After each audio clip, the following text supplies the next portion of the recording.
Alors, can you guys hear me? Oui, on t'entend bien, John. Parfait, parfait. J'ai juste un petit souci, si je me trompe, avec mon écran là. Je ne sais pas ce qui s'est passé du coup. Alors, je ne saurais. Un instant, je vais voir.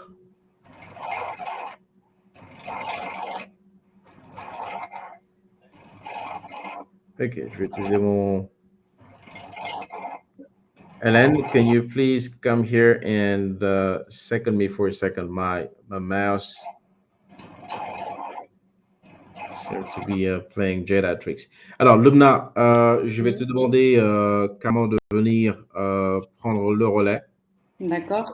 sur le stage. J'ai un petit souci avec. Voilà. Ok, très bien. Je crois que ça va aller quand même. Ben voilà, les amis, on va passer à la dernière séance pour l'instant sur une session intéressante. Donc, on va justement parler des outils, des différents outils et infrastructures qui sont nécessaires pour stimuler l'innovation dans ce secteur. Et j'ai le plaisir de présenter dans le stage Lubna, qui est du Nigeria. Non, de l'Algérie. Pardon, de l'Algérie. De l'Algérie, bien sûr, de l'Algérie. Pas du tout du Nigeria, non. De l'Algérie, je suis désolé, mea culpa. Pas de problème. Et bien sûr, je vais te laisser prendre le relais et d'introduire tous les partenaires qui vont participer pendant que moi, je fixe un tout petit peu le problème de ma connexion ici. Donc, prends le relais et je vais demander à Hélène de faire venir Alexandro qui va rejoindre ici, parce que pour l'instant, je crois que tu as Mounia et tu as aussi Issa. Alors, prends le relais et à tout à l'heure, moi, je vais disparaître pour quelques instants. D'accord, très bien. Très, très bien.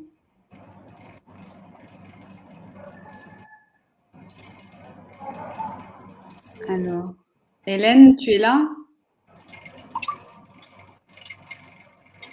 Je n'ai pas encore la main pour ramener les gens sur le stage. Hélène. Alors, on va prendre 5 minutes. Okay. Hi, Lubna. I'm here. Hi, Hélène. Okay. Hélène, we need to invite Alexandro to the stage. Yes, Alessandro. And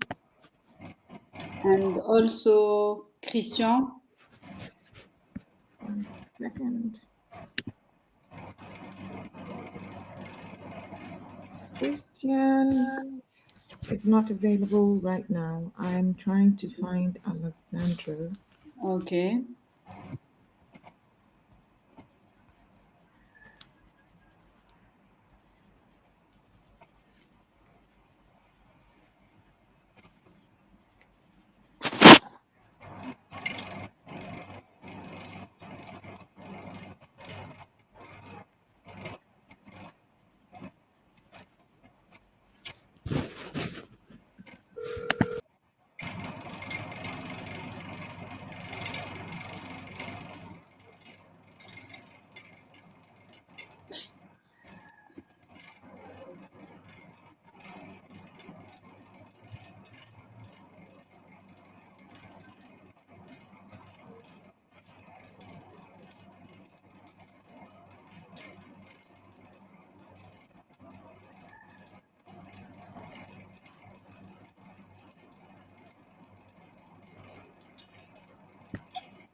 Lubna, Alessandro is here now.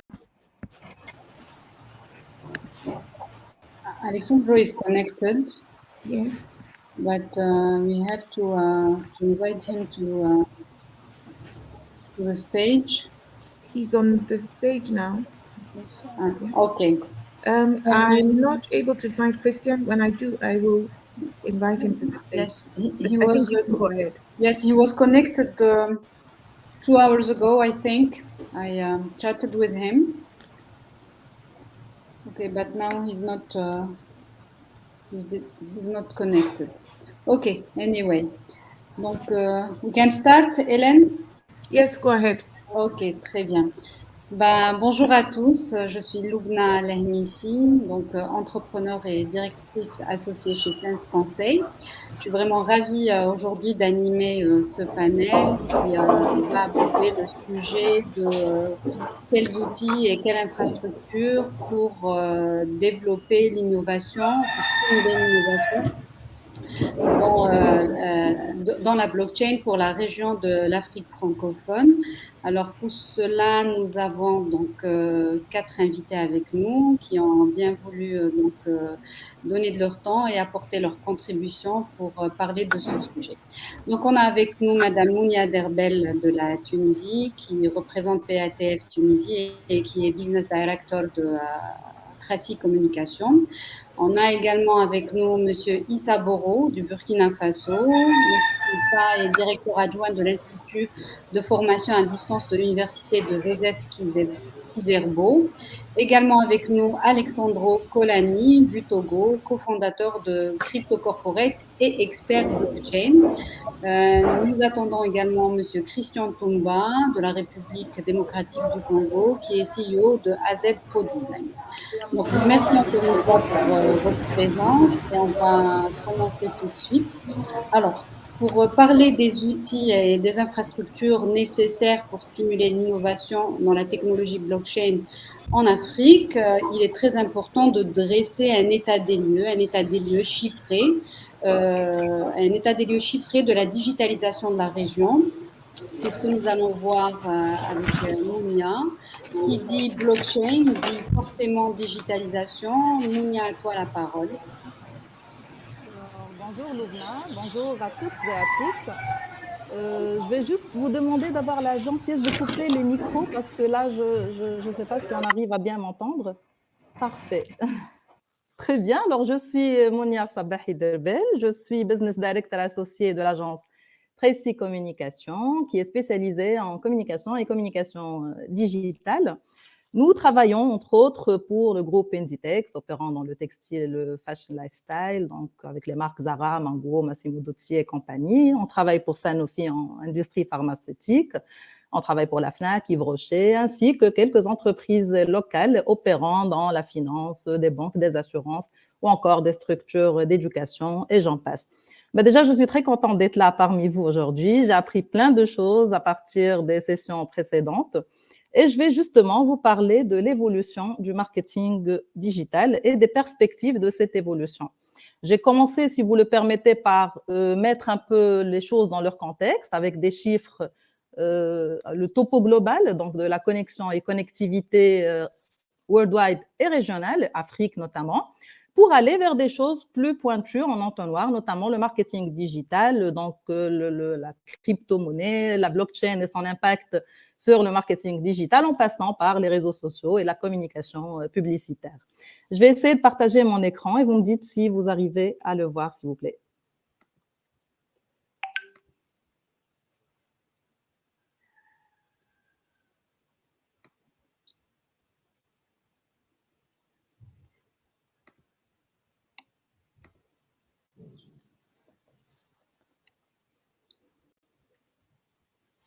Est-ce que tout le monde arrive à voir mon écran? C'est bon, Mounia. Parfait. Super. Alors, marketing digital, évolution et perspective. Donc, comme j'ai expliqué tout à l'heure, j'ai commencé par un topo global. Aujourd'hui, donc, on est totale population 7,91 billions avec un taux d'urbanisation de 57%. Sur cette population, on a 67% de personnes qui utilisent aujourd'hui des téléphones portables, on a 62% qui utilisent Internet et 58% qui utilisent les réseaux sociaux. J'aimerais aussi ici regarder et m'arrêter un peu sur le fait que les utilisateurs, le pourcentage des utilisateurs d'Internet et des utilisateurs des réseaux sociaux est extrêmement proche. Aujourd'hui, quand on est sur les réseaux sociaux, on est à 58% pour les utilisateurs, on est connecté, on utilise les réseaux sociaux. Le taux d'évolution a été pour l'année précédente de 1% pour la totale population, 1,8% pour les utilisateurs des téléphones portables, 4% pour Internet et 10% pour l'utilisation des réseaux sociaux. Donc, une évolution à 2 chiffres. Donc, on a les Internet users représentent 62% de la population totale et plus de 2 tiers de cette population utilisent désormais un téléphone portable, soit 67%. Ces utilisateurs d'Internet passent en moyenne 6 heures, 58 minutes par jour sur Internet. Et ils y accèdent à 92% via un téléphone portable, donc via un smartphone. Si on regarde maintenant du côté de la connectivité régionale, on a ici des chiffres qui représentent le nombre de personnes non connectées dans le monde, en millions. Donc aujourd'hui, si on fait un focus sur l'Afrique, on a 341 millions de personnes non connectées en Afrique de l'Est, 241 en Afrique de l'Ouest, 142 millions de personnes non connectées en Afrique centrale et 92 millions de personnes non connectées en Afrique du Nord. Donc aujourd'hui, si on regarde ces chiffres, c'est vrai qu'ils sont assez élevés, mais c'est aussi, si on veut voir la moitié pleine du verre, un potentiel de développement qui est très présent aujourd'hui en Afrique. Si on se concentre un petit peu plus sur les réseaux sociaux, là, on a les pourcentages des personnes qui utilisent les réseaux sociaux. Donc, on a 58% de la population globale, un pourcentage qui monte à 74% si on s'intéresse aux 13 ans et plus. C'est-à-dire qu'aujourd'hui, la population jeune est beaucoup plus présente sur les réseaux sociaux. 93%, c'est le taux des personnes qui utilisent Internet et qui utilisent en même temps les réseaux sociaux. Donc, comme on a dit, le taux est très, très important. Et on a une évolution de 10%, donc justement, pour les utilisateurs des réseaux sociaux pour l'année précédente. Ce taux d'évolution a baissé un petit peu. Quand on regarde ici, entre 2020 et 2021, il était de 13%, mais il est toujours de 10%. Donc aujourd'hui, on est bien d'accord que le potentiel de la portée globale des médias sociaux reste extrêmement importante. On fait un petit focus sur Instagram maintenant pour voir côté publicité. Donc là, on va se rapprocher un petit peu du monde de la publicité sur les réseaux sociaux. Donc sur Instagram, on a une portée qui avoisine 1,48 billion de personnes, donc soit 29% des utilisateurs Internet et 18% de la population globale. Et aujourd'hui, une portée ou une audience potentielle sur Instagram à titre d'exemple. Et ce pourcentage monte toujours à 23% quand on s'intéresse aux 13 ans et plus. Donc, toujours avec une tranche d'âge plus jeune, le taux et les pourcentages sont extrêmement importants. Et là, on a un autre chiffre, un autre pourcentage qui est très intéressant, qui est le taux d'évolution de cette audience de 21% entre 2020 et 2021. Les dépenses, le montant qui a été dépensé l'année dernière est de 154 billions, donc avec un taux d'évolution de 17%. Et ici, on a le coût moyen, on va dire, de CPM. On entend par CPM le coût par 1000, donc coût par 1000 affichages quand la publication apparaît chez 1000 personnes. Donc, le coût moyen est de 9 $. On souligne qu'il a augmenté entre le 3e et le 4e trimestre de l'année précédente de 20%. On avance un petit peu plus et on regarde du côté du e-commerce, quels sont les trends qu'on a en e-commerce. Donc, on a 3,78 billions de personnes qui font des achats sur Internet. Ça nous donne un total dépense de 3,85 trillions de dollars. Donc, c'est tout simplement huge. Et 60% de ces achats se fait à travers un téléphone portable. Là, on s'intéresse aux acheteurs réguliers, on va dire, si on peut appeler ça comme ça. Donc, aujourd'hui, on a des pourcentages de weekly online purchase, c'est-à-dire que c'est des gens qui achètent au moins une fois par semaine pour les acheteurs qui ont l'habitude donc de faire des achats sur Internet. Donc, on a des pays de l'Asie en première position, la Thaïlande, la Malaisie, et l'Afrique arrive avec le Kenya, avec le Nigeria, suivi de l'Afrique du Sud avec des taux avoisinant les 40%, donc d'acheteurs qui font des achats chaque semaine sur Internet, suivi enfin par l'Égypte, le Maroc et le Ghana avec des taux un peu plus bas.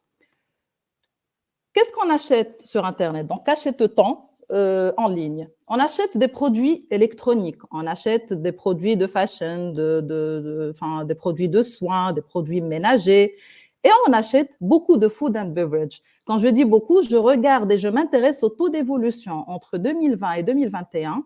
Il était de, tenez-vous bien, 38% pour food et 35% pour le beverage. Donc, en termes d'achat de nourriture ou de boissons sur Internet, les taux d'évolution l'année dernière étaient de 35 et 38% d'évolution, ce qui est extraordinaire.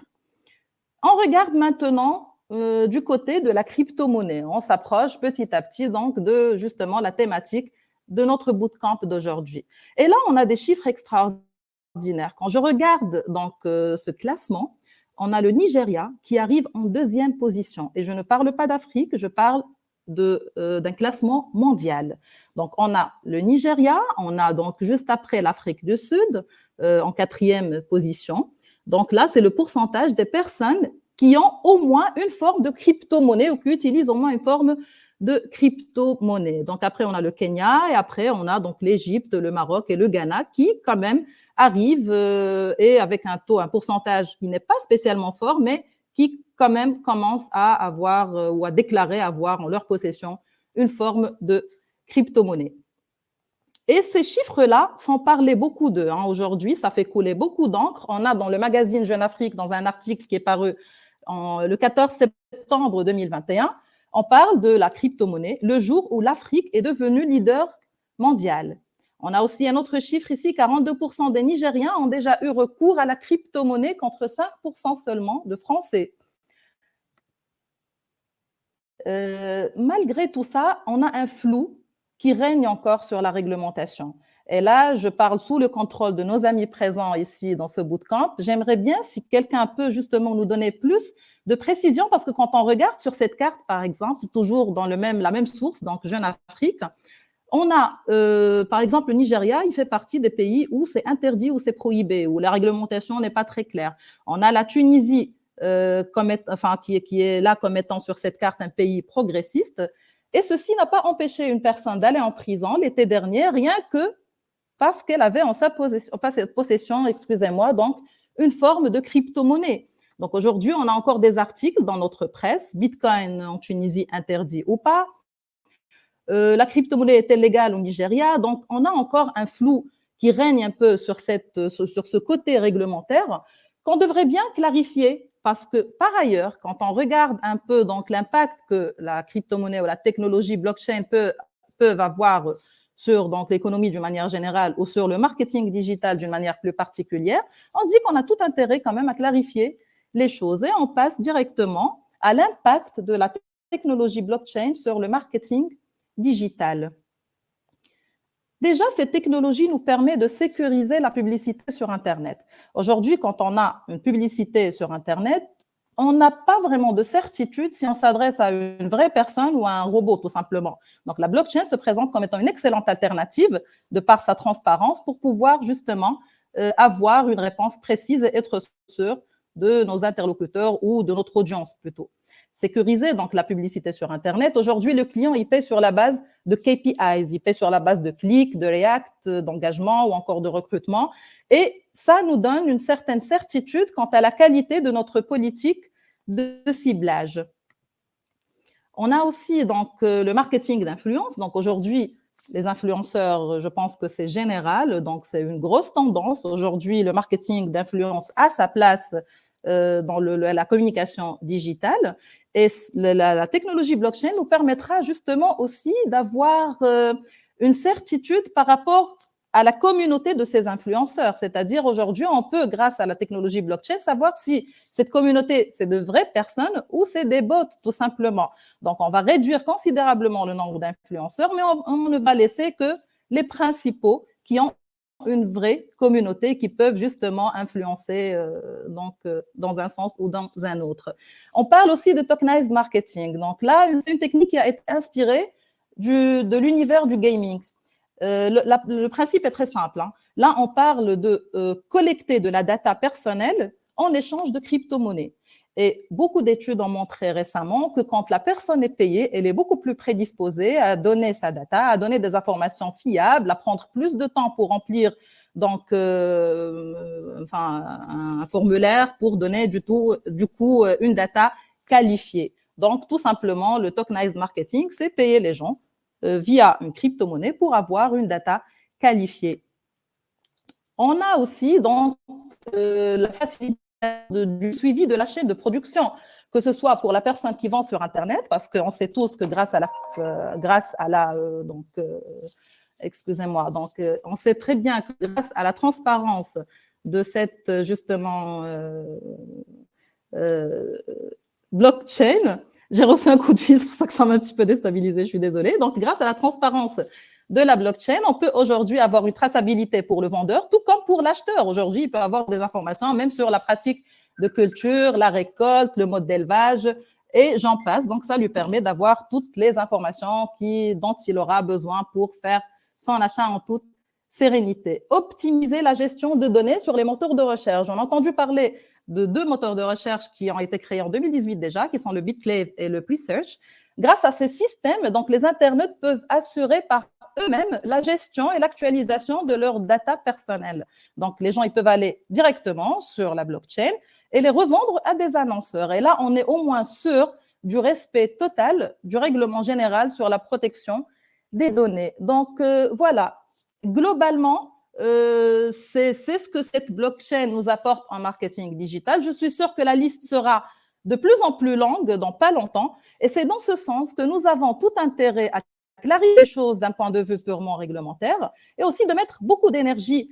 Et le meilleur reste à venir grâce à cette technologie, mais aussi et surtout à l'intelligence, à l'ingéniosité de nos jeunes Africains et nos futurs leaders. Voilà. Je vous remercie pour votre attention. Merci Monia, merci beaucoup pour ton Merci intervention. à vous. Merci beaucoup. C'est des chiffres qui nous permettent en fait de savoir où en est notre région en termes de digitalisation. On voit bien que tous les chiffres sont en croissance en termes d'usage et que la technologie est de plus en plus intégrée dans le quotidien des Africains, sachant qu'avec avec un faible taux de bancarisation, on sait que la population africaine est très peu bancarisée. Cela veut dire que la blockchain est une technologie qui devrait exploser chez nous. Cette technologie, elle est en train, bien sûr, de faire fureur sur les autres continents, en Amérique, en Europe, en Asie, et elle semble un peu redéfinir le monde de la finance de demain et révolutionner aussi d'autres secteurs tels que la santé, le droit, l'état civil, l'urbanisme, la logistique. Et on a l'impression que l'Afrique est un peu à la traîne. On se demande aujourd'hui, est-ce que la blockchain est quelque chose de connu en Afrique? Est-ce que c'est une technologie qui est, comment dirais-je, quand on dit blockchain, est-ce que c'est un mot qui veut dire quelque chose à la majorité? Est-ce qu'on en parle assez? Est-ce que c'est quelque chose dont on parle dans nos écoles, nos universités? Est-ce qu'elle est prise en compte par les États de notre région? Et mesure-t-on vraiment son importance? Alexandro, quel est ton avis sur le sujet en termes d'adoption? Pour toi, quels pourraient être les outils pour vulgariser ou promouvoir la blockchain dans notre région? Ok. Bonsoir tout le monde. J'espère que vous m'écoutez là. Oui, on t'entend bien. Ok, super. Ravi tout le monde. Je ne vais plus revenir sur ma présentation de ma personne. Je l'ai déjà fait presque il y a un certain temps. Donc, sur la question, merci pour la question d'abord. Sur la question d'infrastructure blockchain en Afrique, d'adoption, est-ce que la blockchain est connue réellement en Afrique? L'une des choses, tous les experts ici qui sont déjà là ici, je pense qu'ils ont le même avis que moi. Aujourd'hui, on sait qu'aujourd'hui, les crypto-monnaies sont connues des Africains. Sur les Africains, beaucoup de personnes ont connu les crypto-monnaies grâce aux investissements, grâce à Bitcoin, grâce à des sociétés qui se sont implémentées en Afrique et qui proposaient des opportunités d'investissement. Maintenant, sur le cas de la blockchain elle-même aujourd'hui, il y a une méconnaissance réelle derrière la technologie et des personnes, quand vous demandez à une personne est-ce qu'elle connaît la blockchain, vous direz blockchain c'est quoi? La blockchain c'est quoi? C'est quoi comme technologie, comment elle fonctionne? Donc, beaucoup de personnes. Aujourd'hui, moi, j'ai rencontré plusieurs personnes. J'ai eu la chance d'avoir des personnes du gouvernement aujourd'hui que j'ai pris en formation, des personnes en moi que j'ai eues. Étant donné aussi, j'ai des professeurs aujourd'hui que j'ai côtoyés, beaucoup de personnes. Il y a même des informaticiens qui n'ont aucune notion réelle de ce que c'est que la blockchain. On ne connaît pas ce que c'est que la blockchain, mais on a déjà entendu parler de Bitcoin. C'est normal aujourd'hui en Afrique. Est-ce qu'aujourd'hui, il y a des écoles qui forment aujourd'hui réellement? Aujourd'hui, on n'a pas des écoles aujourd'hui, mais ce sont des structures, des entrepreneurs aujourd'hui des jeunes aujourd'hui qui lancent des boîtes, leurs boîtes aujourd'hui pour éduquer des personnes. On a aujourd'hui Binance aujourd'hui qui essaie de s'installer en Afrique, qui fait de grands combats au Cameroun, en Côte d'Ivoire, pour former la population, pour les éduquer. Parce qu'aujourd'hui, il y a un problème. Le problème, c'est que les médias aujourd'hui, chaque fois, quand vous tombez, c'est toujours les médias, il y a toujours des articles par ici, par là. Tout dernièrement, surtout quand le Bitcoin chute, il y a une information qui sort, Bitcoin c'est un Ponzi, Bitcoin c'est tant, Bitcoin consomme, Bitcoin ça pollue l'environnement. Donc, avec tout cela, les gouvernements aujourd'hui, quand vous approchez un membre du gouvernement, les structures disent ceci, que Bitcoin c'est pour des transactions illicites. Donc, aujourd'hui, beaucoup de personnes les personnes qui sont réellement éduquées ne veulent pas écouter, mais aussi le problème, c'est qu'ils ne veulent pas aller chercher l'information.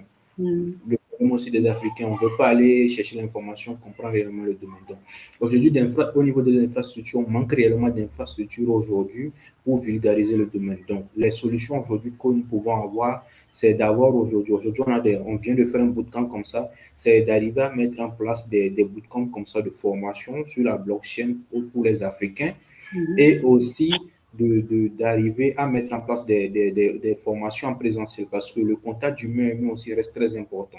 Le virtuel, c'est bon, mais il faut aussi arriver à mettre en place ce qui est réellement physique et de laisser de côté Bitcoin. Parce qu'aujourd'hui, on peut parler de blockchain sans rentrer. Même si aujourd'hui, Bitcoin est l'une des clés aujourd'hui de la naissance de la blockchain, aujourd'hui, il va falloir qu'on parle de blockchain réellement, de son utilisation et qu'on comprenne que c'est une technologie et que Bitcoin, c'est une application de la technologie blockchain. Donc, voilà en bref, je ne sais pas si j'ai répondu à toute la question. Voilà en bref ce que je peux suggérer. Très bien. Il est vrai qu'il faut, il est clair en fait qu'il faut déployer de gros efforts de communication afin de vulgariser un peu ce qu'est cette technologie et de ne plus l'assimiler uniquement à la crypto-monnaie, surtout à l'encontre, je pense, de nos gouvernants et institutions, sachant que nos jeunes sont quand même des digital natives. C'est une génération qui est très, très connectée et c'est pas très difficile de les convaincre, il faut juste leur donner les moyens, n'est-ce pas? Je ne sais pas ce que vous en pensez. Oui, et aussi, aujourd'hui, on a une population très connectée, c'est une réalité. Les jeunes sont connectés, mais aussi on se rend compte que les jeunes font aussi beaucoup d'erreurs. Ils se font, aujourd'hui, on a les réseaux sociaux qui ont permis aux crypto-monnaies ont permis à des gens de mettre en place des arnaques comme des autres en Afrique. C'est ça aussi qui cause le problème parce que aujourd'hui, les réseaux sociaux sont disponibles et puis beaucoup de personnes aiment proposer des opportunités d'investissement, proposent du n'importe quoi, d'investir dans n'importe quel token qui sont disponibles aujourd'hui sur Internet et les jeunes aujourd'hui mettent leur argent dans du n'importe quoi sans réellement s'éduquer réellement. Donc, aujourd'hui, l'une des choses qu'on se demande, c'est l'éducation. Maintenant, comment apporter cette éducation à l'Afrique? Comment que les Africains aient accès à réellement cela? Parce qu'aujourd'hui, les jeunes ne veulent pas eux-mêmes aller pousser, faire des recherches. Mais est-ce que comment on peut leur donner ça et que même une personne qui ne comprend pas le français et comprend ça la langue maternelle puisse comprendre comment est-ce que la blockchain évolue en langage terre à terre? Il ne faut pas qu'on aille dans la technique, mais qu'on aille réellement dans ce qui est compréhensible à l'être humain. C'est ça. Très bien, très bien. Alexandro, est-ce que vous pouvez nous dresser un peu tableau sur l'état des infrastructures et l'état de l'interconnexion qui pourrait en fait permettre l'innovation dans la blockchain et aussi un peu l'état actuel du cadre réglementaire? Ok. Déjà, au niveau du cadre des infrastructures aujourd'hui, bon, moi, je prends le cas de mon pays. Moi, j'ai eu des informations depuis 2018. Moi, quand je vais au niveau du Togo, depuis 2018, il y a eu des partenariats qu'on a signés avec des fonds d'investissement où il y a près de 15 millions de dollars qu'on dépose pour permettre à des startups qui vont innover dans la blockchain d'être accompagnés. Aujourd'hui, on en est où? Aujourd'hui, on n'a aucune start-up aujourd'hui au Togo qui innove dans la blockchain, qui met en place des solutions. Il n'y a pas. Mais aujourd'hui, on se rend compte qu'on a mis en place des fonds comme ça, il y a des choses qui sont disponibles comme ça. Mais le gouvernement même a mis en place aujourd'hui une formation aujourd'hui. Le ministère de l'économie numérique qui a mis en place une formation qui n'est pas accessible à tout le monde, mais qui permet à des personnes de juste comprendre le minimum, ce que c'est que la blockchain, ce que c'est que les crypto-monnaies. Donc, aujourd'hui, l'une des choses aujourd'hui, moi je pense qu'il ne faut pas aussi chaque fois attendre l'État. Il ne faut pas chaque fois attendre que l'État l'interface. L'interface, aujourd'hui, c'est aujourd'hui les membres, aujourd'hui, les personnes qui ont déjà des notions aujourd'hui dans le domaine, c'est à eux de faire de leur maximum, de déjà commencer par mettre. Aujourd'hui, on a YouTube.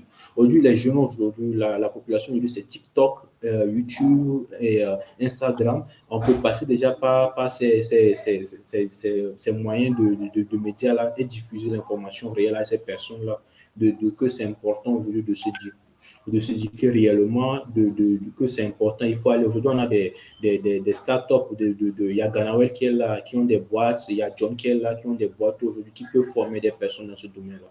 Donc, pour aller dans le cadre réglementaire aujourd'hui, dans le cadre réglementaire aujourd'hui, quand on prend l'UEMOA aujourd'hui, depuis en 2020, ils ont 2020-2021, tous ces organismes aujourd'hui on n'a pas de réglementation aujourd'hui au niveau des crypto-monnaies. Ils considèrent aujourd'hui les crypto-monnaies comme un investissement très risqué, ils le disent clairement, et que aujourd'hui, parce que ça cause problème aujourd'hui, quand il y a un arnaque aujourd'hui en Afrique, on ne sait pas comment on fait. Déjà, s'il n'y a pas de réglementation, quand il y a un problème, comment on fait pour que la population, le client qui a misé son argent, qui a perdu son argent, puisse être remboursé. Donc aujourd'hui, il y a réellement un problème, on ne sait pas. Parce qu'aujourd'hui, on se demande aussi, des fois, est-ce que les pays veulent réellement adopter cette technologie ou bien ils ne veulent pas? Peut-être la blockchain aussi fait peur d'une façon. Parce que quand on parle d'une technologie aujourd'hui qui est transparente, aujourd'hui, imaginons, on implique aujourd'hui, on a des pays aujourd'hui où il y a la corruption gangrène des pays. On a un problème aujourd'hui de transparence au niveau des gestions de fonds. Aujourd'hui, on peut implémenter aujourd'hui la blockchain dans ce domaine-là. Aujourd'hui, ça pose problème. Beaucoup de personnes se disent qu'il y aura un problème peut-être tant. Bon.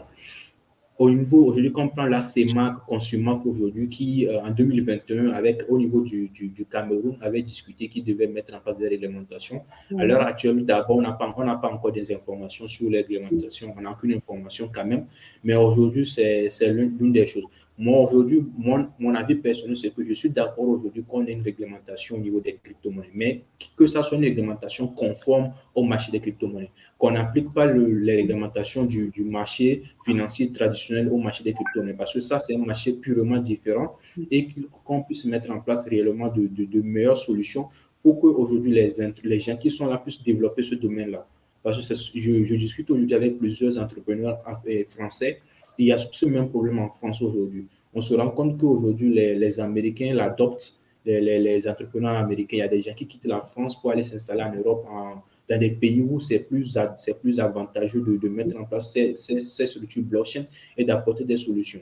Or, aujourd'hui, nous, Africains, nous avons la chance aujourd'hui d'adopter cette technologie. Donc, aujourd'hui, il faut que nous, on doit faire notre part. C'est important de faire notre part. Et aussi, c'est important qu'aujourd'hui, les États s'éduquent. Parce que le problème, c'est que pour qu'il y ait des réglementations, il faut que l'État même comprenne ce que c'est que la blockchain. Déjà, on a un problème, c'est que certains gouvernements, il y a des personnes du gouvernement qui ne comprennent pas ce que c'est que la blockchain. D'abord, il faut qu'eux-mêmes ils se forment et qu'ils comprennent la technologie eux-mêmes avant de pouvoir réglementer ce domaine-là. Donc, aujourd'hui, il y a beaucoup à faire et je pense qu'on peut passer aussi par les universités. Déjà, commencer par éduquer ces jeunes-là qui sont à l'université, leur montrer ce que c'est que la blockchain. Et puis, aujourd'hui, il y a plein de métiers aujourd'hui que la blockchain permet d'avoir. Développeur blockchain, tout. Et aujourd'hui, on a beaucoup à faire. Donc là, je peux dire que j'ai un peu survolé la question. Donc, voilà ce que je peux dire sur ce domaine-là. Merci. Très bien.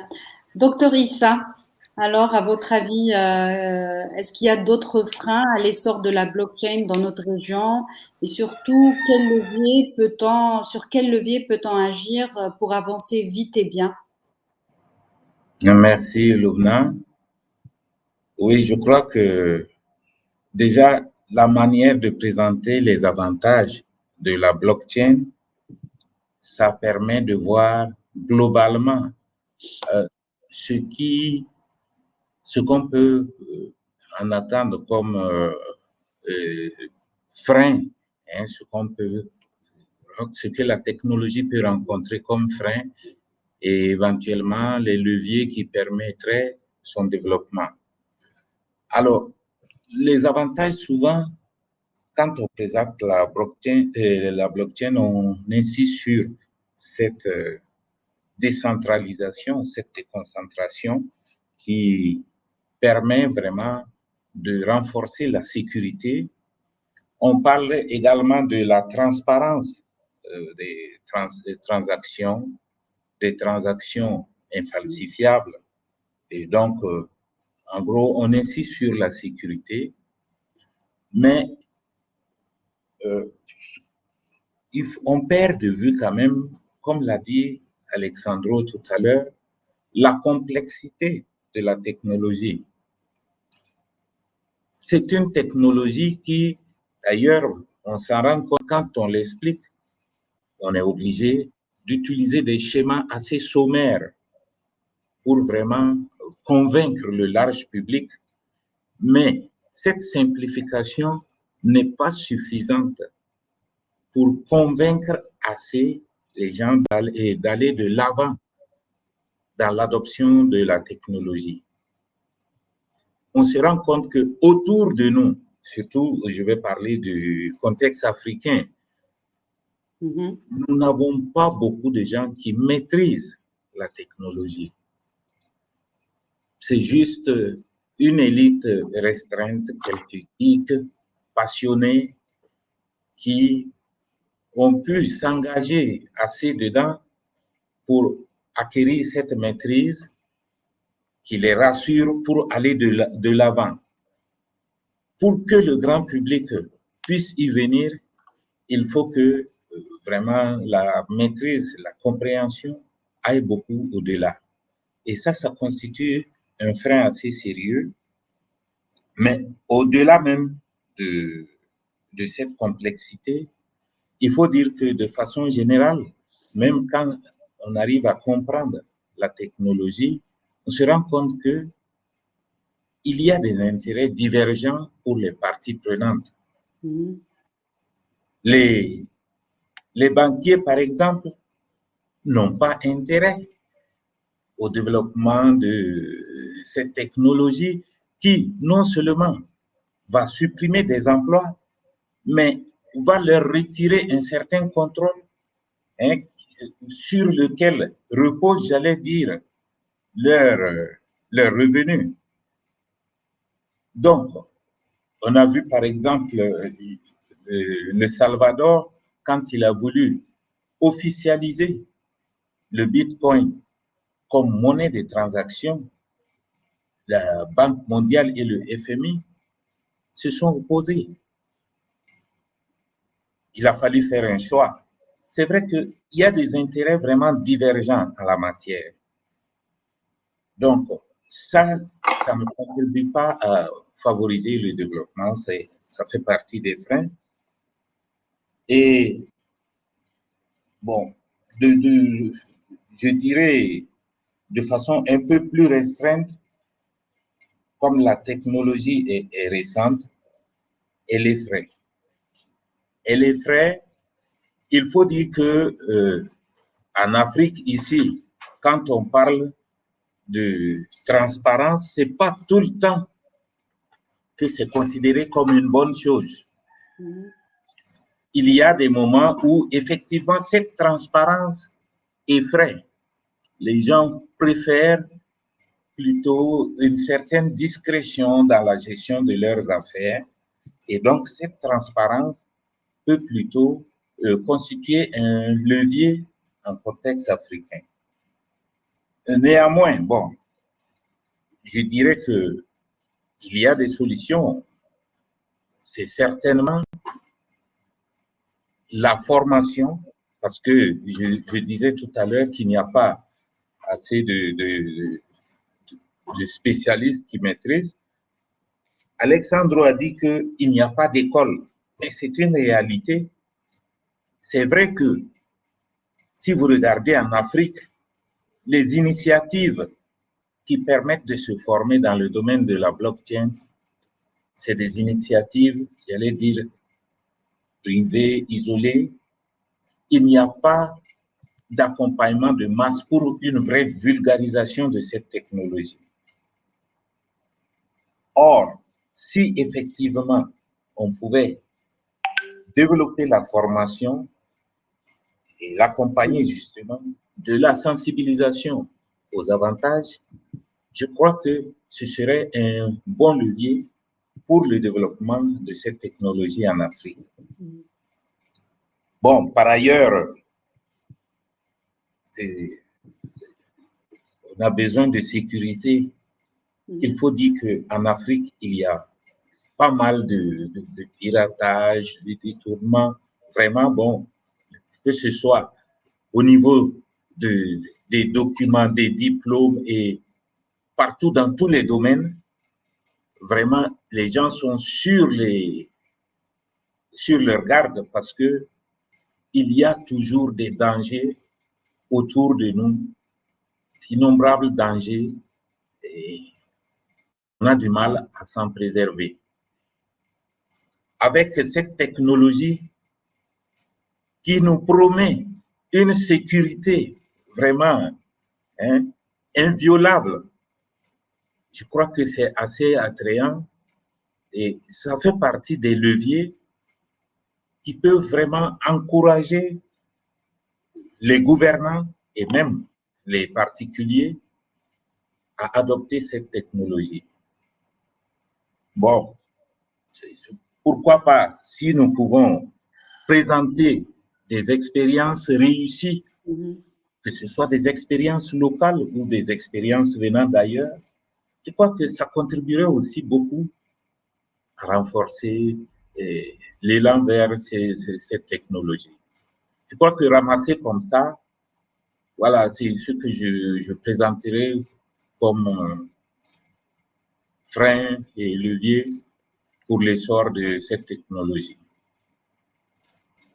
Merci beaucoup, Dr Issa. Merci. Alors, Christian Toumba est finalement avec nous. Il a pu se connecter. Christian, bienvenue. Je ne sais pas si vous nous entendez. Ah, la connexion est perdue, je crois, avec Christian. Christian? Ça ne fonctionne pas. Ben, c'est pas grave. Alors, Mounia, tu es toujours là avec nous? Tout à fait, je suis là, en effet. Très bien. J'étais en train d'écouter, c'est très intéressant, effectivement, et je partage bon nombre de choses qui ont été dites, effectivement, oui, par rapport à cette volonté, par rapport à cette transparence. Est-ce qu'aujourd'hui, on en a besoin? On veut justement avancer et pousser dans ce sens ou pas? Parce que si la volonté y est, ben, je ne vois pas ce qui nous manquerait. On voit bien la prédisposition des gens, donc tous ces jeunes qui sont justement extrêmement connectés, j'ai envie de vous dire, éduqués d'emblée. Donc, ils ont ça dans le sang. Donc, si la volonté y est, je ne vois aucune raison pour ne pas y arriver en Afrique, en effet. D'accord. Alors, de par les différents échanges, moi, je note deux choses qui sont ressorties. C'est bien sûr la formation, l'éducation, n'est-ce pas, Alexandro et Dr Issa? Vous avez bien mentionné ces deux leviers. Je ne sais pas, à votre avis, quelles actions on pourrait entreprendre dans nos réseaux ou via le PATF. Une action qui serait peut-être facile à mettre en place, qui est celle peut-être de l'organisation de plus de formation, des actions dans l'éducation pour promouvoir en fait la blockchain et ne plus l'assimiler uniquement à de la crypto-monnaie, parce que c'est quelque chose qui fait peur. Je ne sais pas, qu'est-ce que vous en pensez, peut-être par la promotion d'organismes tels que Binance dans nos régions. Quel est votre avis sur le sujet, Mounia?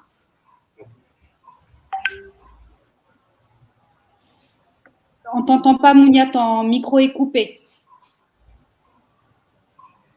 Excuse-moi, je n'ai pas bien entendu la question. Est-ce que tu pourrais répéter la question, s'il te plaît? Oui, en fait, je disais que de par les échanges qu'on a eus, il ressort deux choses. La première, c'est tout ce qui est formation, sensibilisation et autour de la blockchain. Et comment dirais-je, aujourd'hui la blockchain est surtout assimilée à de la crypto-monnaie, ce qui peut faire peur un peu. Et donc, on se disait que comme action immédiate, on pourrait mettre dans nos réseaux et via PATF, c'est peut-être des actions autour de la formation et de l'éducation, des initiatives telles que Binance dans nos différents pays. Je ne sais pas ce que vous en pensez, je voulais avoir ton avis. Oui, ben complètement d'accord. Effectivement, moi, je voulais profiter justement de cette occasion. Je vais essayer de contacter donc la personne clé qui était là avec nous pour pouvoir justement organiser des choses. On a des sociétés aujourd'hui en Tunisie qui essaient. C'est vraiment encore au stade embryonnaire, Et donc, ça serait extrêmement important d'avoir un peu le retour sur expérience de ces gens-là et d'essayer de commencer par la formation, en effet. Et je suis très contente de vous dire qu'en Tunisie, on commence. D'accord, c'est au stade embryonnaire, mais il y a eu un Blockchain Fest au mois de novembre dernier. Et je peux vous dire qu'il y avait quand même, il a suscité beaucoup d'intérêt et on a vraiment eu de bons retours. Donc, complètement, oui, ça devrait se faire très, très rapidement pour ne pas perdre encore plus de temps et pour essayer de rattraper un petit peu le coche. Docteur Issa, votre avis sur des actions de formation, d'éducation autour de la blockchain? Vous êtes déjà dans le monde universitaire. Qu'est-ce qui vous paraît le plus facile à mettre en place? Oui, c'est vrai. Je pense que c'est urgent, effectivement, que le monde universitaire puisse mettre en place des formations spécifiques dans cette branche.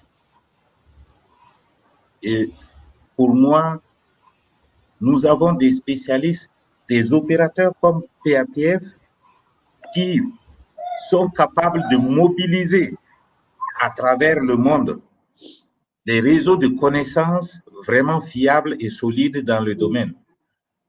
Il suffirait que PATF accompagne une structure universitaire pour mettre en place des certificats dans ce domaine. Les certificats sont assez spécifiques au domaine et le besoin est là. Je suis certain que si un établissement d'enseignement supérieur offre la possibilité d'obtenir un certificat dans le domaine, je suis sûr que les États vont l'accompagner et en tout cas la suite sera très intéressante. Ça va permettre un développement rapide qui compensera l'insuffisance que nous avons au niveau technique, au niveau de la connaissance. J'en suis convaincu. Très bien, merci Dr Issa. Christian, vous êtes avec nous? Oui, vous m'entendez? Oui, super, désolé. Donc, on a dû avancer. Alors, Christian, un petit mot sur les outils qui pourraient en fait stimuler l'innovation dans la blockchain, dans la région francophone, ou du moins ce qui se passe en République démocratique du Congo. Est-ce que tu pourrais nous dire comment que ça se passe à votre niveau, ou quels seraient un peu les leviers qui permettraient l'essor de cette technologie? D'abord, il faudrait savoir une chose, qu'au niveau de la République démocratique du Congo, vraiment, la blockchain n'est pas, je pourrais dire, connue. Et la première des choses qu'il faudrait faire, il faudrait d'abord commencer par une sensibilisation ou une vulgarisation vraiment de la population, parce que actuellement, quand on parle de la blockchain, ici précisément au Congo, tout le monde pense à l'escroquerie.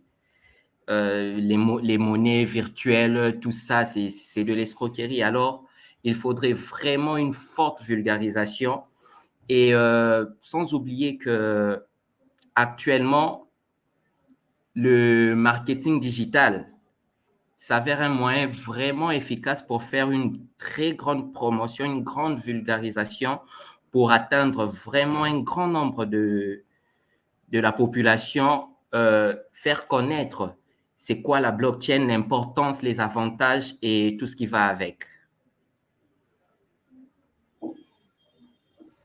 Voilà. Très bien. Merci, Christian.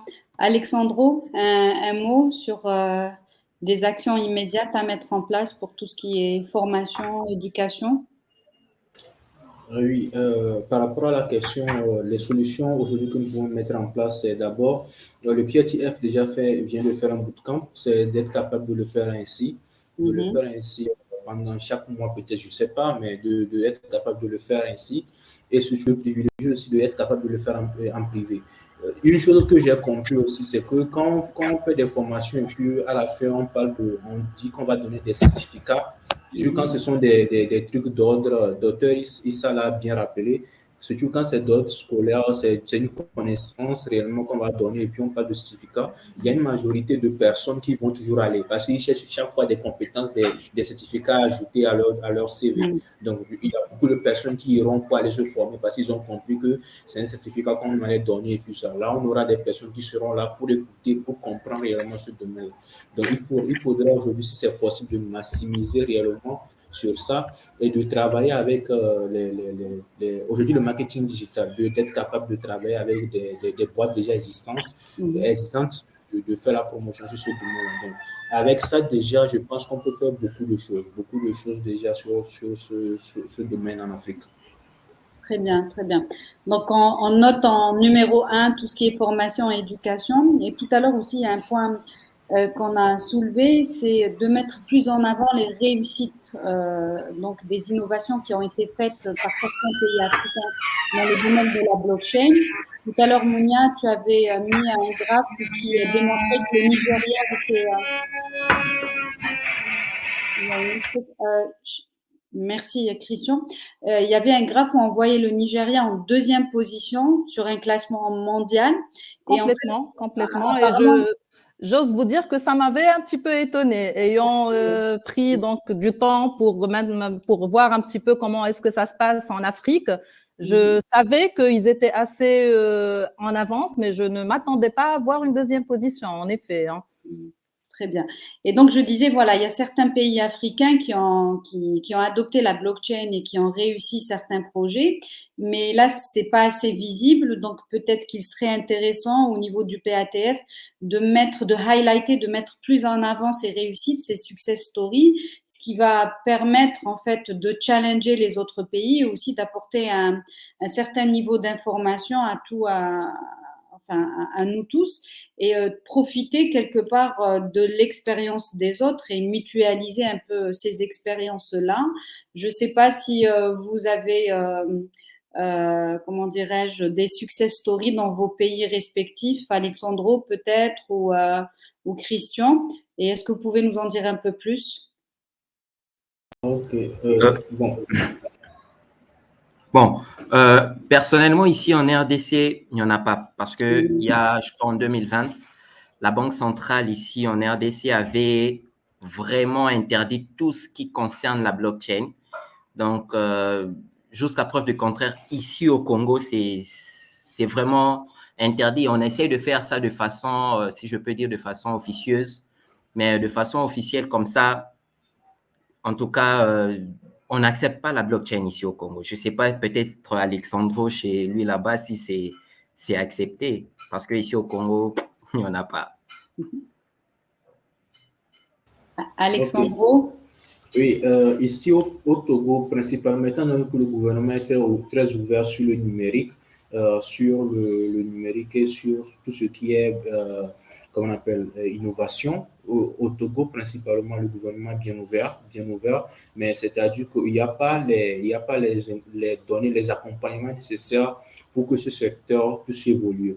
Parce qu'on a aujourd'hui, j'ai une fintech, par exemple, qui développe aujourd'hui des solutions de paiement au niveau des cryptos, qui va permettre il y a des portefeuilles. Aujourd'hui, même, il y a déjà des échangeurs qui permettent à des personnes de vendre leurs crypto-monnaies contre du cash. Il y a EuroPay, il y a eu même, il y a plusieurs, ils sont là en Afrique. Au Togo, on a plusieurs aujourd'hui, des jeunes carrément qui ont développé leur propre site qui permettent à des personnes de vendre des crypto-monnaies contre du cash ou d'acheter de la crypto-monnaie. Donc aujourd'hui, on a cela, mais il n'y a pas de réelle réglementation et il n'y a pas un réel suivi. Souvent, ces plateformes, après quelques mois, quelques années, un an, je dis quelques années, on est juste dans une innovation, et après un an, ils disparaissent. Et ça part parce que la personne n'a pas assez de clients, il n'y a pas assez de cash nécessaire. Parce qu'il y a souvent des personnes, ils veulent vendre, mais il n'y a pas de cash derrière. Quelle banque pour pouvoir vous donner le cash nécessaire pour pouvoir retirer? Donc aujourd'hui, principalement, on comprend ça. Nos pays réellement, c'est l'utilisation réelle, c'est les crypto-monnaies. Quand on parle d'une implémentation réelle de la blockchain en tant que solution dans la santé, dans le cadastre, dans divers domaines, à part la finance aujourd'hui, qui est les crypto-monnaies, à part le Ghana à côté, qui essaie de faire beaucoup de choses dans le cadastre, au niveau des monnaies numériques.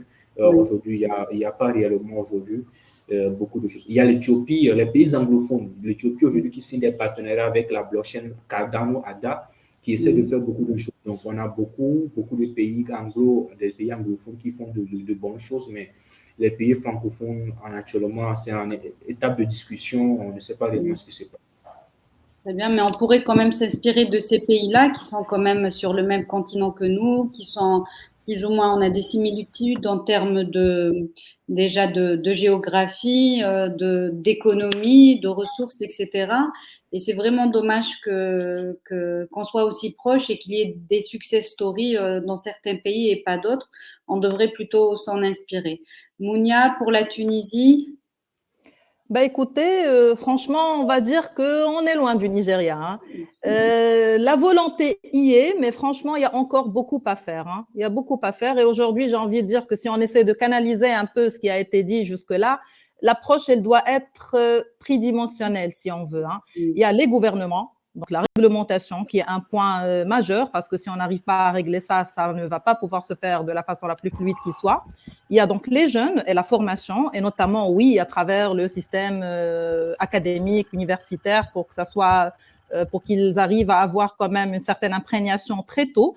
Et surtout, il y a les entreprises aussi, parce que quand on apprend aux entreprises ce que l'adoption de ces technologies blockchain et de toutes ces nouvelles technologies peut leur apporter, ils ne peuvent qu'adhérer. Des fois, il y a beaucoup de réticence quand on ne s'y connaît pas, alors que quand on est formé, quand on maîtrise, on ne peut qu'adhérer à voir tous les avantages qu'elle présente. Très bien, merci Mounia. Docteur Issa. Merci à vous. Oui. Oui, il faut dire que au Burkina Faso, vraiment, la technologie de la blockchain est très mal connue. En réalité, comme dans beaucoup de pays, c'est systématiquement associé aux crypto-monnaies. Peu de gens imaginent que cette technologie puisse servir à autre chose qu'à faire de la crypto-monnaie, des crypto-monnaies et autres transactions financières. Donc, nous avons également besoin de connaître des expériences de ce genre qui viennent d'ailleurs, qui puissent inspirer au niveau local, inciter les gens à chercher à mieux connaître, à mieux comprendre cette technologie. Et surtout, des expériences autres que celles basées sur la crypto-monnaie. Sinon, chez nous, il y a des cas, des exemples mais des exemples qui se rapportent essentiellement à la crypto-monnaie. Chaque fois qu'on fait cas de la blockchain, c'est pour parler de crypto-monnaie. Et bien sûr, il y a des gens qui ne veulent même pas du tout entendre parler de cette histoire de crypto-monnaie, hein, surtout que c'est rapidement associé à des histoires d'escroquerie, d'arnaque, etc. Donc, il vaut mieux avoir des exemples qui s'écartent de ce domaine de crypto-monnaie pour mieux attirer les gens et leur montrer que cette technologie, elle peut servir et elle sert vraiment à faire des choses intéressantes. Voilà. Merci, docteur Issa. Gwenaël, vous avez levé la main, vous souhaitez dire quelque chose? Merci beaucoup, Lubna. Merci. Je voulais rajouter juste par rapport à ce que Mounia disait, parce que c'est une très bonne idée. Et moi, déjà, au niveau du Gabon, j'en ai discuté un peu avec Binance, et donc je voudrais encourager tous les représentants PATF de le faire. Donc vous, je ne sais pas si c'est en Tunisie, vous avez eu l'occasion d'organiser un Blockchain Fest. Je pense que c'est à peu près la même chose que l'idée que moi j'ai au niveau de Libreville, c'est organiser ce qu'on appelle un Libreville Blockchain Day. Donc ce serait une journée avec des jeunes, des représentants du gouvernement, avec des acteurs de sociétés privées, et pouvoir leur expliquer ce que c'est, pouvoir les amener à l'utilisation de différents outils de blockchain. Après, docteur Issa parlait de crypto-monnaie. Aujourd'hui, les crypto-monnaies, c'est l'utilisation, c'est l'outil le plus utilisé dans le domaine de la blockchain. Donc, ce serait vraiment difficile de contourner les crypto-monnaies. Mais avec des acteurs sérieux comme Binance, par exemple, qui est l'échange numéro 1 en termes de transfert de crypto-monnaies, que ce soit l'entreprise ou en particulier, on peut faire changer le regard des personnes, notamment concernant les arnaques, les utilisations frauduleuses, etc. Donc vraiment, si chaque membre du PATEF pouvait, je pense que Binance, par exemple, du dernier meeting qu'on avait eu, ils étaient préparés à accompagner dans certains pays ou même dans tous les pays d'Afrique ce genre d'initiative. Je pense que tout le monde a la possibilité de le faire, de s'organiser. Moi, ce sera un événement de 30-40 personnes, idéalement en présentiel, avec un streaming live pour que tout le monde puisse le regarder. Et je pense que tout le monde, à son niveau, peut réaliser ça, peut faire ça, et puis au moins une fois l'année, donner de l'importance à la blockchain au fil des années. Je pense qu'il y aura de l'engouement et il y aura encore beaucoup plus d'initiatives. Donc voilà ce que je voulais rajouter rapidement. Merci Lumna. Merci à vous, Gwenaël. Donc, en fait, on a dépassé l'heure, donc je ne sais pas s'il y a des questions ou pas. Je n'en vois pas. Donc, merci à vous tous pour votre présence, pour vos contributions. Le plus important pour moi après donc ce bootcamp, c'est de mettre en place des actions concrètes. Donc, je ne sais pas si on pourrait discuter par la suite post-bootcamp sur une démarche commune, peut-être avec Binance, peut-être aussi pour produire un peu de contenu autour des success stories. Et de pouvoir les publier et de pouvoir aussi les utiliser comme support de communication dans nos différents pays, aussi pour la promotion de ce que fait PATF. Donc, je pense qu'on peut ressortir avec au moins 2 petites actions et travailler dessus tous ensemble. Donc, je ne sais pas ce que vous en pensez. Pour ma part, je suis entièrement d'accord. Effectivement, il faudrait pas que Bon, déjà, je remercie énormément le PATF pour ce bootcamp et il faut en aucun cas que ça soit donc une action isolée. Donc, il faut absolument que les représentants des pays prennent le relais. Et bien sûr, je me tiens à disposition. On prendra contact par la suite et on essaiera d'arranger un peu tout ça et d'essayer de pousser un peu les choses. Voilà. Très bien. Merci beaucoup, Monia.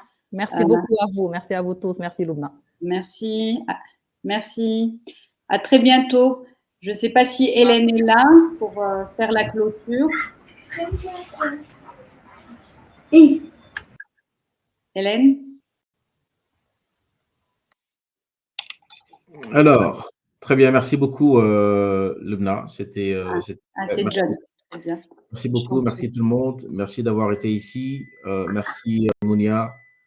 Merci, Alexandro.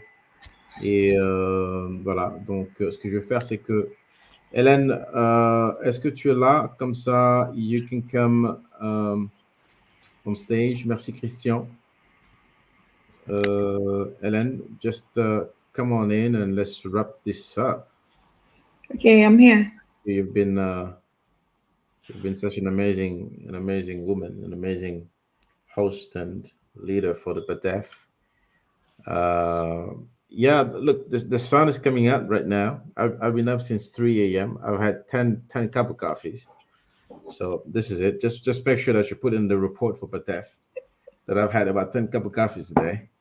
But I'm excited to have been the host and everybody else here. So merci beaucoup.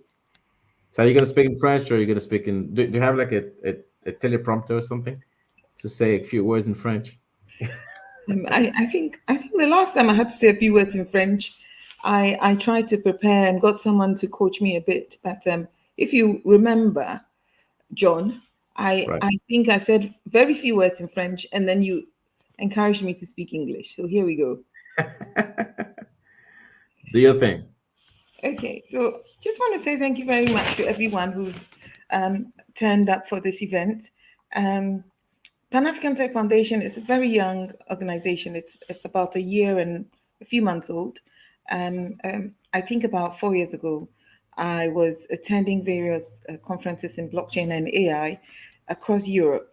And I noticed that there are very few Black people represented in these conferences, very, very few Africans represented. So I decided when I came back to London, rather than complain about, oh, what's happening, there aren't many Africans represented, and there's a big technological revolution taking place globally, rather than complain about it, I came back to London, and then I decided to establish Pan-African Tech Foundation, not quite knowing what I was going to do, but decided to establish Pan-African Tech Foundation. Since last year, our focus has been education. I think our primary focus is actually education, so that the plan is to continue to run education programs across the continent, to educate the youth, to educate anyone who wants to learn about blockchain and artificial intelligence, and from that to also come up with various tech solutions based on various blockchains, which we can also use to build unique solutions to solve Africa's problems. So this primarily is what Pan-African Tech Foundation is about. Last year, we held sub-regional boot camp. So we had a boot camp in Southern Africa. We had another boot camp, Central Africa, East Africa, West Africa, and North Africa. One of the things that we actually found out from these boot camps was that we hadn't taken into account the languages that are spoken across the continent. So for example, for the Southern Africa bootcamp, we had our Portuguese-speaking countries, the reps for Mozambique and Angola, say to me, oh, you left us out because most of us don't actually speak English. So you have to have another bootcamp in Portuguese to ensure that you haven't left the Portuguese speakers out. So that was interesting. And then when we had the bootcamp in North Africa, we had a similar situation with Sudan, because our Sudan country rep also expressed that very few Sudanese would be able to join the bootcamp, because one thing that was very, very interesting about our North Africa bootcamp was that, if Lubna and Munia will remember, we had a bootcamp in English and French, and it was quite extraordinary, because we got to a point where we said, if you want to speak English, you can speak English. And if you want to speak French, you can go ahead.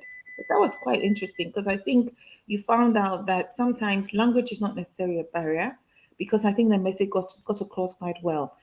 One of the positives we find from these boot camps is that they bring us all together. There's a certain unity that we feel as Africans when we have these type of events. And that's been very nice and very warming for most people as well who have attended the boot camps in the past.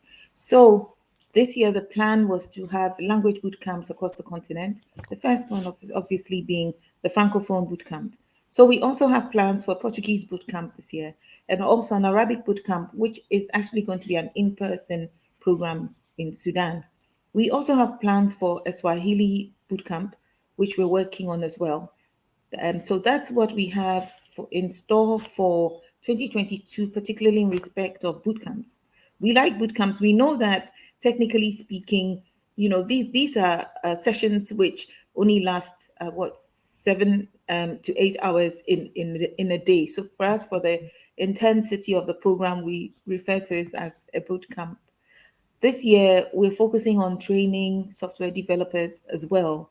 So we're going to be training software developers across the continent. We have built a database of African software developers who are going to be training other developers as well. We are looking at graduates from computer science, engineering, physics, mathematics, actuarial science, and the like, to train them in various blockchain protocols. And this, we're probably going to start with start in Ghana. So these are the plans we have for this year. There's a lot of work to be done. We will be running quite a lot of training programs in blockchain across the continent, apart from software development training programs as well.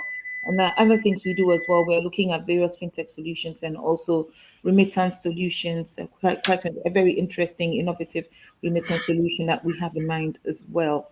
So with that, I would just like to thank you all. I just want to say thank you, a very big thank you to John Lombella for not falling asleep, because John Lombella is actually in Atlanta, and we couldn't have had this boot camp without John Lombella. But he's so kind that he said to me, "I'm going to go to bed at 4.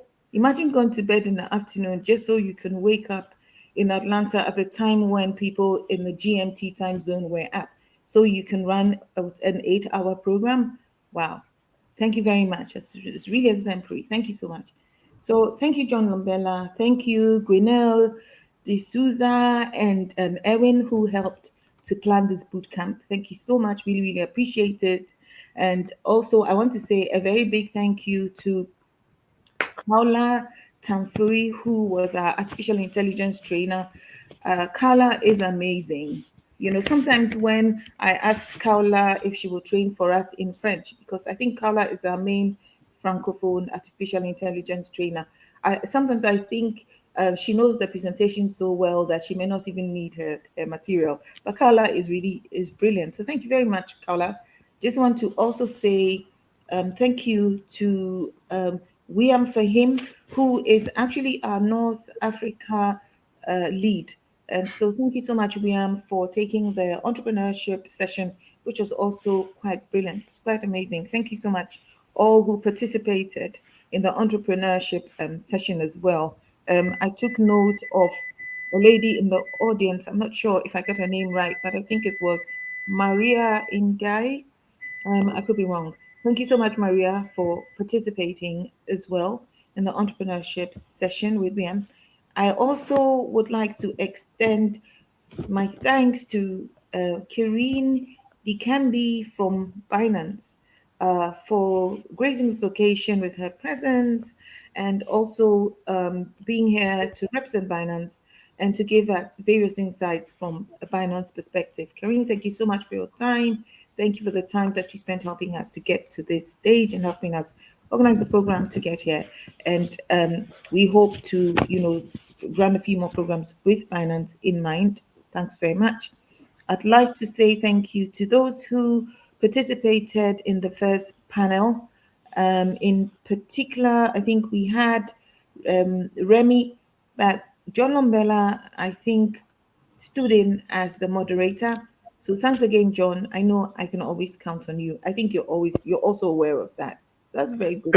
A very good friendship to have, I would say.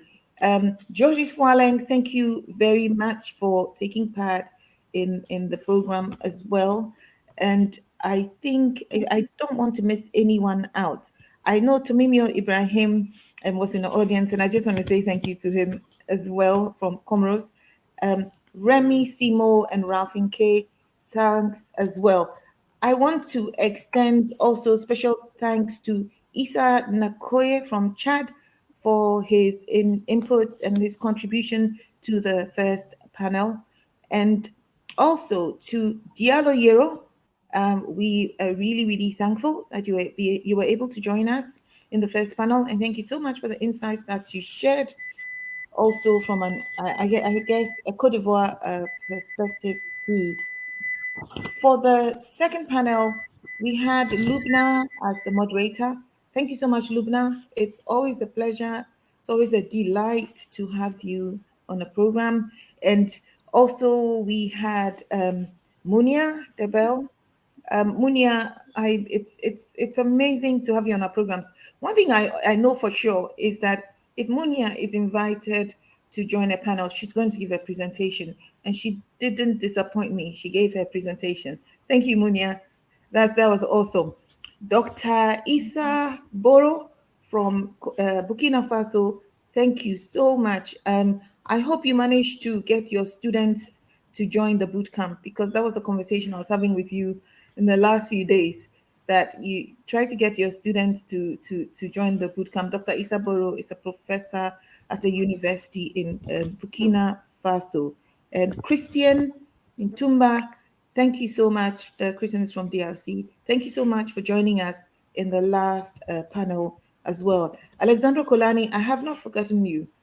Thank you very much. I noticed that you didn't just play the role that you were supposed to play in the boot camp, but you played various roles as well. I guess another friend who I can call on whenever we need someone to step in for other people. Erwin Ingweta, I have not forgotten you. I don't know if I mentioned you earlier, but thank you so much, Erwin and Gwynel again. And more than anything, without the audience, we wouldn't have anyone to join us. We wouldn't have the interaction that we've had today. Thank you so much, our wonderful audience. Please follow us on our social media sites.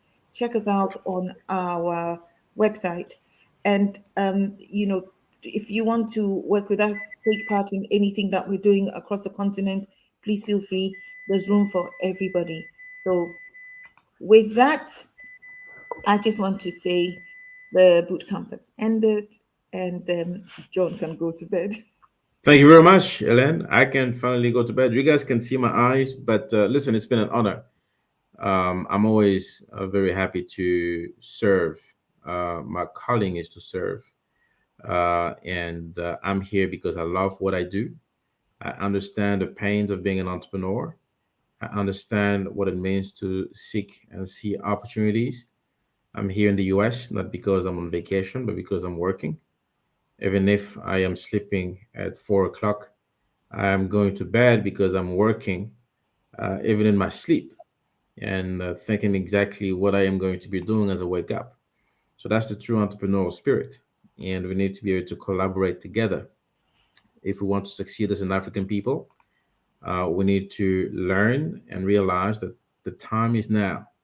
Sometimes people may actually see that all these smallest little things that Hélène is putting together is actually a little game. But you know what? That's the bad impression that we always give out to the world. If you want to be able to evolve as an African people, start realizing that a change needs to happen around yourself. And sorry, I realized that I actually said a whole bunch of things in English, and I should actually say that in French. But juste pour dire un tout petit peu ce que j'ai dit à Hélène, c'est que le changement que nous voulons avoir doit commencer avec nous. Et si on veut vraiment se faire valoir à travers le monde, c'est que les petits efforts que nous fournissons, comme ceux que Hélène est en train de faire au travers le bootcamp, non seulement il n'est pas gratuit, toutes les personnes qui viennent ici partager de leur temps, de leurs connaissances pour éduquer et parler de ces opportunités à travers nos confrères africains devraient être prises au sérieux. Gwenaël se retrouve à Dubaï en ce moment, Christian est en RDC, Alexandre est entre Paris et le Togo, et toutes les personnes ici, Lubna, Mounia, c'est important que chacun d'entre nous puisse se prendre ce fléau et se dire, ben écoute, je veux ce changement, et cela doit commencer par un changement de mentalité pour nous-mêmes, un changement de perspective, et se dire, venons ensemble, PATEF existe, mais pas seulement PATEF, au travers nous, on peut devenir des ambassadeurs pour apporter d'autres personnes et créer une communauté forte des gens qui vont apporter un changement dans le futur. Et pour la première fois, la blockchain est une technologie qui nous permet d'avoir un langage commun. Quel est ce langage? La blockchain est le langage. Il nous permet de parler crypto. Il nous permet de partager en fait des éléments semblables. Les problèmes que nous avons chez nous en Afrique, au Congo, au Ghana, en Algérie, partout ailleurs, sont des problèmes que l'on peut arriver à résoudre au travers ce que nous faisons, que ce soit dans l'intelligence artificielle, machine learning, tout ce que vous voulez, on peut le faire. Mais soyons sérieux par rapport à ce que nous faisons. Le contenu, il est bon, il est riche pour nous aider à pouvoir aller de l'avant. Mais ça ne s'arrête pas ici. Une fois qu'on a fini d'apprendre, faites une chose, allez sur Internet, allez sur Google, allez rechercher de l'information. Faites vos recherches, documentez-vous. Ça ne s'arrête pas, on continue d'apprendre. Moi-même, je continue d'apprendre, tant dans la levée de fonds que je suis en train de faire pour l'instant, pour nos projets, tant dans les collaborations qu'on doit faire ensemble. J'arrive à apprendre, je continue à apprendre et je partage ce que je connais avec vous. Merci beaucoup. So thank you very much, Hélène. Thank you very much for everybody being here, and I appreciate you. Keep up. I'll talk to you guys soon. Bye.